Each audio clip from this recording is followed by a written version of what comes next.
Israel चौतरफा युद्ध लड़ रहा है। मिडिल ईस्ट के हालात खराब हैं, इसका असर पूरी दुनिया पर पड़ रहा है।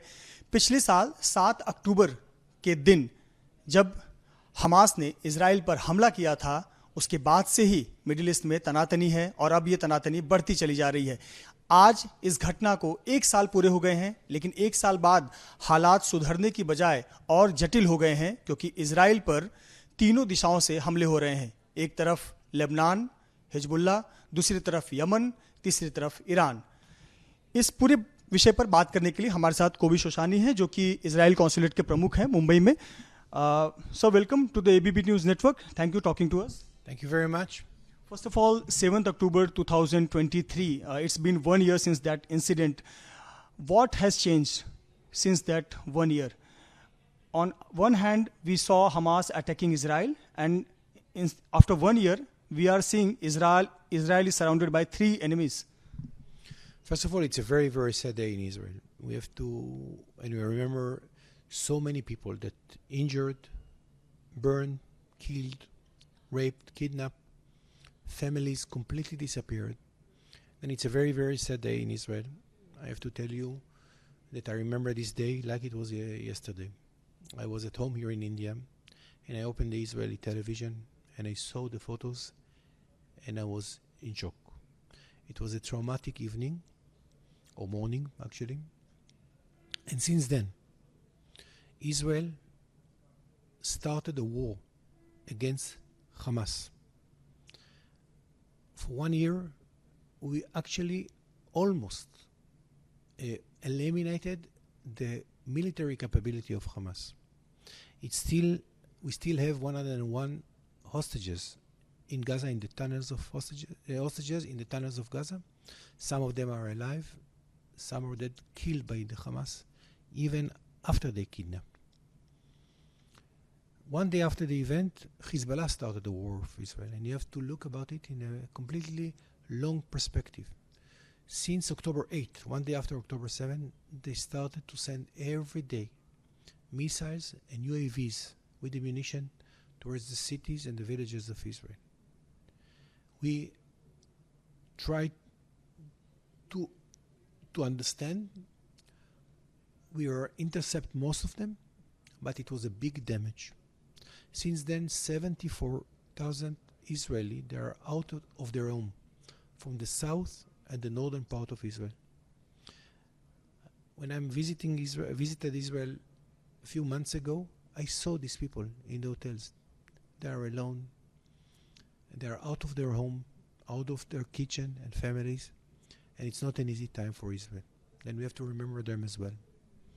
So, but now, after 1 year of that incident, Israel is fighting against Lebanon, Hezbollah. Israel is fighting against Yemen, Houthi. Now Iran has attacked Israel, 180 missiles in Israel. Also, you are fighting war against in Gaza against Hamas. So it's multi-front for war for the Israel. Absolutely right. It's a big challenge, but you see the result. The result that we do it one by one. We actually almost eliminated Hamas capability. In the last month, it was a big damage to the leadership and the capability, military capability of Hezbollah, the proxy of Iran in Lebanon, that send us rockets. Within 1 month, you see what's happened to them. You see what's happened in Hudayda's port in Yemen. They've heard and they see our aeroplanes above their heads, and it's not always nice to be down in this case. And I think also the Iranians understand that our capability to defend ourselves with our technology, with Iron Dome and arrows and other protective shields that we have, and a reaction will come. But still, although it's a big challenge, Israel is still here, still vibrant, and still making very good economy, and still fighting. Not always in the best way in the world, but definitely we are still alive and kicking. Then how you are going to reply it? As you said, we are going to we will give response to the Iran's attack. How you are going to do it? Our Prime Minister Netanyahu make it very, very clear. Reaction will come. I don't think that any country in the world can accept 200 ballistic missiles toward our borders. Some of them was, of course, intercepted by our system, but I think reaction will come definitely. And I think that we will do the utmost and we will react in the time and the place that we think that this is the best way to react. But Iran has asked for the Muslim countries to come together and to attack Israel or support Iran in this cause. How do you see that? In Middle East, on one hand, there is Israel, and on the other hand, Iran is asking every Muslim countries to come together. I think that the Muslim countries in the Middle East are split between two groups. Most of them, they don't like Iran. They don't like the negative role of Iran in the Middle East, in their countries as well. Don't forget that what's happened in Saudi Arabia, for example, from the the Houthis in Yemen to their places. What's happened to the fuel rigs in Saudi Arabia from Iranian side? They don't like each other. And the call of the Iranians to give them the support, nobody listened to them. The only proxies that they have, it's in Gaza, in Yemen, and in Lebanon. And if you saw the television broadcast from Syria and Lebanon, the happiness after the assassination of this terrorist Hassan Nasrallah, you will understand what is the Middle East. People don't like them. How you are going to secure your neighbors? For example, Jordan. Jordan has closed their airspace during the attack. If Israel give response to Iran, Jordan is going to get affected. Definitely, it's a big challenge. That's the reason that we are coordinating and cooperating with the neighboring countries. I think that's extremely important for us to give them a notice and to give them the protection as well. That's part of our obligation. That's the obligation of the Western allies, along with the United States especially, to give the assurances that they will not be harmed. How do you see India's response, especially after the 7th October attack last year and the current scenario? I think it's very, make me very happy. I know everybody knows me here that I'm a big fan of India. I'm a big fan of India, not from today and not from 3 years ago when I came to my position as a Consul General here in Mumbai. I'm a big fan of India since I was a child. I read so many books about India. I came here first time to India in 1992. Afterwards, I came after 26/11. I was here. I saw and I felt and I smelled the gun powder that was actually in Kolaba. But what the support that I get here from India, it's unbelievable. I get so many messages. People come to me in the streets and give me a hug. The love and support that we have in India towards the Israeli, you understand what is terrorism. That's making me so happy, and I even fell in love with India because of that. You fell in love with India, but there are some minority groups, some very few people who celebrated Iran's attack on Israel.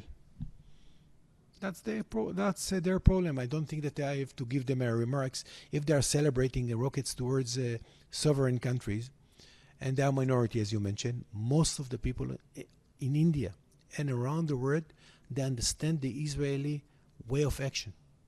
In India, it's very, very clear. It's a massive support for the people here, and I think that it's amazing. There is a minority that they don't like us. Okay, we can live with it. India share very old relation with Iran. Also, India buy oil from Iran. They have business partners. On other hand, India share very cordial and friendly relation with Israel, strategic partner also. How do you see India's stand after the current ballistic missile attack on Israel by Iran? I think that India make it very, very clear. First of all, India first is not only a word. It's a concept which we fully understand. I think that India needs to do what is good for India. But don't forget that there is also a moral aspect here, and the friendship and relations that for many, many years. I think India playing a very important role of building a new Middle East after this war going to be over. And I think India is a very important player in the international arena, not only in the Middle East, also in Southeast Asia, and also in Europe and the entire world, and we can see it in the action. And I really appreciate your your approach and your support. How do you see PM Narendra Modi's role in the current situation? Also, External Affairs Minister Mr. Jaisankar's role in current situation. How do you see India is responding to the current Middle East crisis?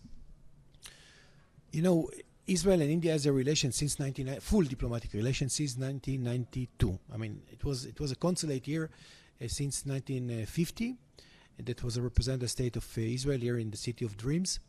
But since 1992, we have a full diplomatic relation. I came here in 1992. I remember that it was nobody knows what is Israel at that time in India, but the love and support of the people in the streets to Israel was extraordinary. And since Prime Minister Modi ji came into power in 2014, we can see a boost to our relation. He came to visit Israel, which was, I think, most of the people in Israel fell in love with him. He saw him with his nonchalant way walking along with Prime Minister Netanyahu over the Mediterranean beaches, see the drip irrigation, see the technology, see the collaboration and cooperation that India and Israel can bring to the world, not to their countries as well. You can see what's happened in the medical fields. You can see what's happened in other fields, that it's for the benefit not only of Israel and India, the entire Middle East and maybe entire the world. Well, world is discussing that this is the start of the World War III. And how do you see India's stand in this kind of war? On one hand, we have Israel, we have European countries, America. On the other hand, there is Middle East countries, Muslim countries. How do you see India's position in that two groups? Nobody wants a comprehensive role, not a regional war, and definitely not a third world war. I don't think that this is the intention of the Israeli government and the Israeli state. I don't think this is it's true. I don't think, in my point of view, it's going to be happen, because there is a rational players, and there is also the support of the American and most of the European countries to be sure that Iran will not be out of control. And I think, in my perspective, I don't think it's going to be happen. It's going to be under control, especially after we saw what's happened to the Israeli reaction. I mean, we saw the Israeli reaction in the recent year. We have a power. We know how to use the power, but we don't escalate it in such a way that it will deteriorate to a comprehensive war. My last question is, how peace will prevail in Middle East? First of all, you know, in the Jewish prayer, there is always every day a prayer for peace. It's not only a word, it's not only a blessing. It's really believed that peace is essential to the world, it's essential for the state of Israel, and I think it's a good for all human beings. But I think that the key for that is not in our hand.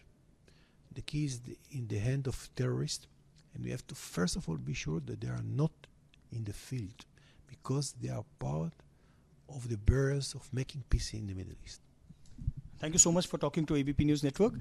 कोबी Shoshani, जो कि council general प्रमुख हैं मुंबई में Israel की तरफ से, जिनका कहना है कि शांति, पीस तभी मिडिल ईस्ट में संभव है जब वहां पर आतंकवाद का खात्मा होगा.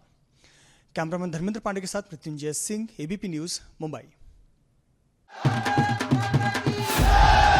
What does Haryana's youth want? What's the political mood of the region? Will these assembly elections correspond to Lok Sabha election results? सरकार बनेगी तो 36 बरादरियों की सरकार बनेगी. Ram Ram.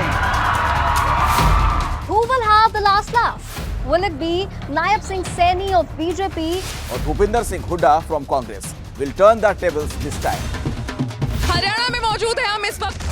Get to know the ground reality of the Haryana elections 2024 with real-time updates in your language and your preferred platform. Only on ABP Live Election Center.